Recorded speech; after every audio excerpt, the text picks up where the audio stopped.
Good morning, everyone. We are up to Perek Yud, Mishna Hey. Tilton is translated here as Greek.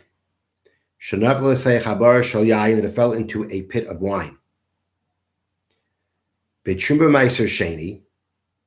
If we're talking about that the Tilton was truma or was meiser sheni, im yesh bezerek tein tam. If the seed has the ability to give flavor, that's what we have to reckon with to see if the wine becomes forbidden, but not with the wood, not with the stalk. So here's the thing. This fenugreek is truma. Fenugreek has seeds to it. It has a stalk to it. Now, what's very interesting about the fenugreek is that the stalk is not edible, but it does have gives off the same taste as the seed itself. The seed is the edible part. It has a certain taste to it. And the stalk, although it's not edible, also gives off the same taste as the seed. So if I add this fenugreek of truma, let's say, falling into the wine, and I want to figure out, and now I go ahead and I have to figure out, okay, is this fenugreek putting taste into the wine? And the thing is that if the taste comes from the seed, then it's truma, and it becomes a mixture of truma and chulin wine. If the flavor comes from the stalk, so then that doesn't make any difference. So the Mishna is telling us that when you're dealing with the fenugreek, the Mishna says, it all depends, it all revolves around if the seed gives off taste, but not if the wood does, not if the stalk does. That's how you have to go ahead and reckon here with this fenugreek. So again, what we have here is fenugreek falls into the wine. The fenugreek is giving off, we have to now determine, does the fenugreek give flavor into the wine, taste into the wine, or not? If it gives taste into the wine, we have medum, we have a mixture of truma, taste, and the chulin wine together. It's going to be forbidden and only permissible to a kohen. If it doesn't give off taste, then everything's still good. It's going to be permissible to a non-kohen. The thing is that in this case, we have two things giving off the flavor, giving off taste, the seed and the stalk. The taste from the seeds could possibly, that has a status of truma, and it would go ahead and make it could make the wine meduma. The stalk, on the other hand, it's not edible. If it's not edible, then it's not truma. Truma only is the status of truma only comes upon something edible, not something inedible. So you've got the stalk that's inedible. It's not truma, but it's also giving off taste. So the Mishna is saying we only have to reckon with the taste of the seed. But at the end of the day, you're going to face a problem, and that is, okay, if let's say we say, bring a kohen, because a kohen can eat it, and they'll tell us if there's taste. So the kohen is going to taste it, and he'll say, oh, there's fenugreek taste here. But there's a problem. Where is it coming from? Is it coming from the seed? Is it coming from the stalk? If it's coming from let's put it this way, if without the wood, without the stalk, the seed wouldn't be able to give off taste, its taste would be nullified, then everything should be permissible here. So how are you going to figure that out? And the answer is, you're going to have to figure that out with the concept of bittul b'shishim, of becoming nullified in 60 times more. Generally, we have a rule that if, let's say, something non-kosher falls into something kosher, and you take out the non-kosher thing, but the question is, did it give off taste into the kosher food? So we say that if the kosher food is 60 times more than the original food, we have nothing to worry about. The flavor, the taste that comes out of a food will never be more than the food itself, than the size, than the volume of the food itself. And therefore, if I have 60 times volume more of the permissible food than the forbidden food, then I say whatever taste went into the permissible food has dissipated. You're not going to be able to, it's not going to be tasted anymore. So it's like it's not there. It's going to be permissible. So here too, if you take a look at the wine and there's 60 times more of the wine than the fenugreek seeds, then I know it's permissible, because the fenugreek seed flavor, that would be nullified in the 60 times more of the wine. The fact that I also have 60 times of the stalk flavor doesn't make a difference. It's not truma. So that's what it means when the Mishnah says,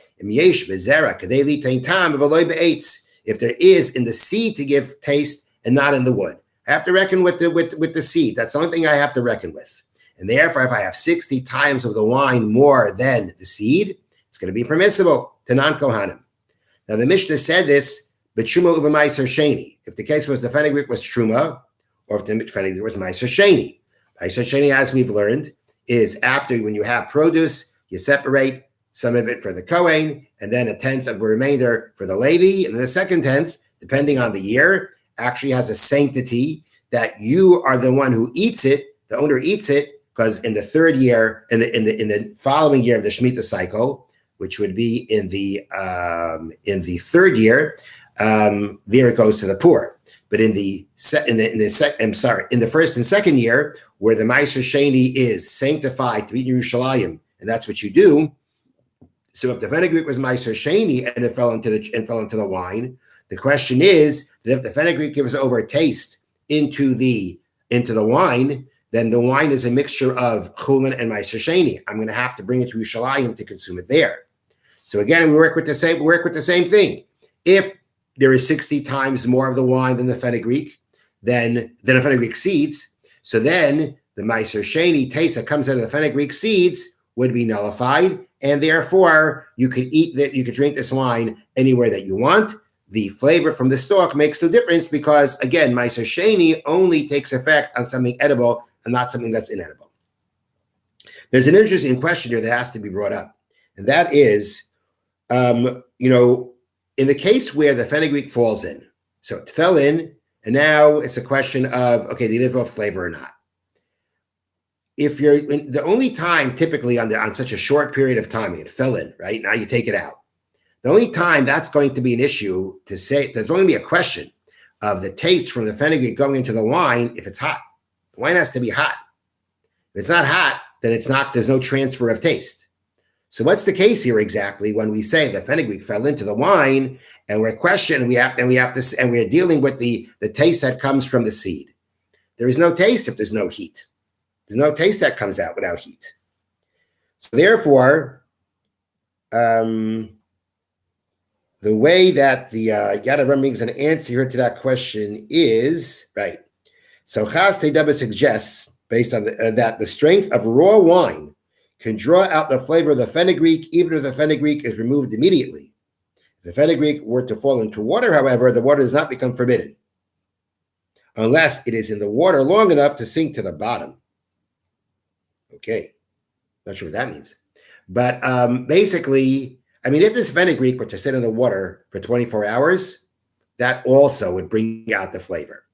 But it doesn't sound like that's the case. The case sounds like it once it falls in, you're going to have to deal with this question. So therefore, the answer that's brought down is that raw wine would have the strength to draw out the flavor of the fenugreek, even if it was removed immediately. Clearly, that's going to be some kind of a unique characteristic to raw wine. Is it only when it combines with fenugreek or anything else? I'm not sure. And then in water, we're going to say the fenugreek is going to give off taste once it sits long enough in the water to sink to the bottom.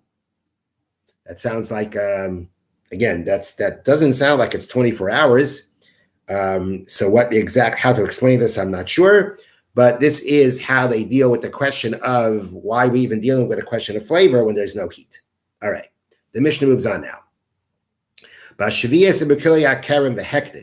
say the fenugreek here was not Truma Meiser Sheni, but it was either Shemitah, produce, or it was Kilei HaKerem, which means the fenugreek was planted together with wheat, which makes it forbidden, because anything grown together, Kilei HaKerem. Hold on one second. I'm sorry. It was grown in a vineyard. Yeah, I'm sorry. It was grown in the vineyard, right? We have Kilei HaKerem from the Torah is wheat and grapes planted together. Here we have the case it's the fenugreek in the vineyard. That's going to make the fenugreek forbidden, asur ba'anah, and have any benefit from. Or the case is you took this fenugreek stalk with its seeds and you sanctified it to the Beis HaMikdash, it becomes the property of the Beis HaMikdash. Now here, now already we have to reckon with the flavor. If there is in the seed and the stalk enough to give flavor, then it's going to make this wine forbidden. So the point here is that the sanctity of Shemitah is not only on the inedible part, not only on the edible part, but even on the inedible part. Kilei Kerem, the status of being forbidden to have any benefit from, if the fenugreek was grown in a vineyard, applies to the edible and the inedible part. And the same thing, hektish. If I sanctify this to the Beis HaMikdash, and I sanctify it, then the whole thing becomes sanctified, including the stalk. You're going to redeem it onto money. But the point is that the sanctity takes place even on the stalk. Now, any of these things, if they give off flavor into the wine, it's going to make the wine forbidden. It's going to be a mixture of the wine with flavoring that's either hektish, that has now the status and all the laws of, Shemitah, that has all the status of the laws of Shemitah. If it's Kilei Kerem or hektish, I'll have benefit from it. So here the Mishnah says, being that the stalk also gets the status of these things, of Shemitah and Kilei Kerem and hektish, being that the stalk also gets that status, so the flavor that comes out of the stalk is also forbidden. Because before, by Truma Ma'aser Sheni, the stalk never gets the status of Truma Ma'aser Sheni. But here it does become hektish or Shemitah or Kilei Kerem. And therefore the flavor that comes out of it is also forbidden. So therefore now, if there is going to be flavor, the flavor has to be reckoned with a flavor for both the seed and from the stalk. Now, in this case, there's no one that can go ahead and taste it. Maybe in the case of Shemitah, you could taste it, depending on the situation. But in the case of Kilei Kerem, hektish, no one's able to taste it, unless you would actually get a non-Jew to taste it. There are laws about a non-Jew professional chef, so to speak, professional taster, that we could trust him if he tells us that the taste is there or not. But either way, if we're going to deal with the taste, we got to deal with the taste of both from the part of the seed and the part of the stalk. And therefore, if I have 60 times of the wine more than the entire piece of fenugreek, of both the seeds and the stalk, if I have 60 times more of all of that, then it's going to be permissible. But I have to have 60 times more than both the stalk and the seed, because they combine together to give off the flavor. Now, the Yad Avram points out that in these cases of Shemitah, Kilei Kerem, and hektish, where the stalk is also getting that the law of these things, the prohibition comes on the stalk also. The case could have been if the stalk would have fallen in without the seeds, just the stalk fell in. That also now we'd have to reckon with and figure out, okay, there's flavor that comes out of the stalk. Do I have 60 times more than that or not? The Mishnah talks about them both together because the Mishnah does want to point out that they combine, that the two tastes do combine together to be able to say, to be able now to say that the flavor is given. The Mishnah, I'll read it here. The Mishnah speaks of the case where the seed also fell in because it wishes to teach that their flavor is combined with that of the stalks and reckoning the status of the wine. So therefore, the Mishnah gave us a case where they are both together, where they both fell in together. When they both fell in together, they combine together. We have to combine. The flavor has to be considered combined from both, coming from both, and you have to reckon with both. You have to have 60 times more than both. But again, even if, let's say, it was just the stalk that fell in these cases, again, the flavor from the stalk in these cases is going to make it forbidden if it gives flavor.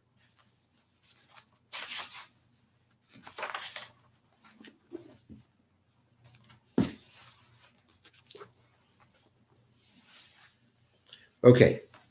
Mitzvahs loisasei al payal shlo yoicha b'shas malacha b'davar shegedulei min haaretz ala b'gemar malacha.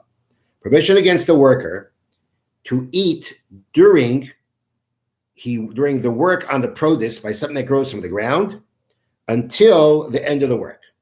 Okay? During the work on the produce grows from the ground, he cannot eat, only at the end of the work. Now the Torah permits a worker to eat from what he's working on. The thing is that the Torah says, though, that you could only, the point of this prohibition is that you may not eat while you're working. You could only eat as you're completing the processing of the grain. Shenamar, as the pasuk says, you should not lift a sickle to your fellow standing grain. That means when and based on the oral law, they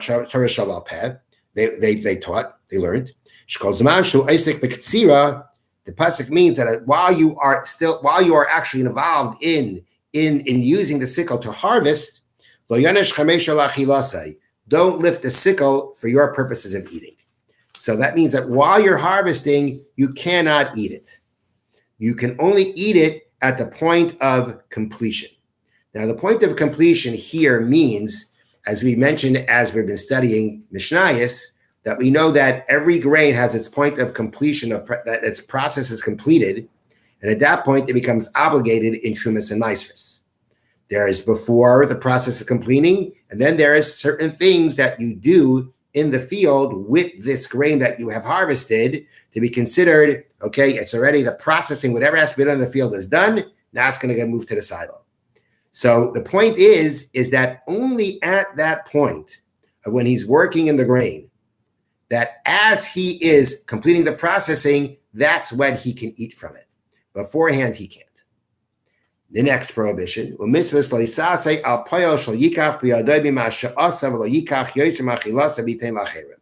prohibition against the worker taking in his hands that which he worked with,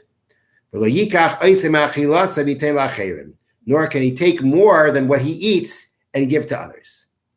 So what that means here is that two things. It means that when we say the worker can eat, it means he eats it there. It's not like he takes some of it with him. Nor does it mean that he can take more than what he eats for others. That he can't do. Shenemar, as it says, do not put it into your vessel, which means you got to eat it there. There's no taking it with you. Or you got to eat it there and you don't take extra along for somebody else. This applies in all places at all times, both by men and by women. Have a wonderful, wonderful day.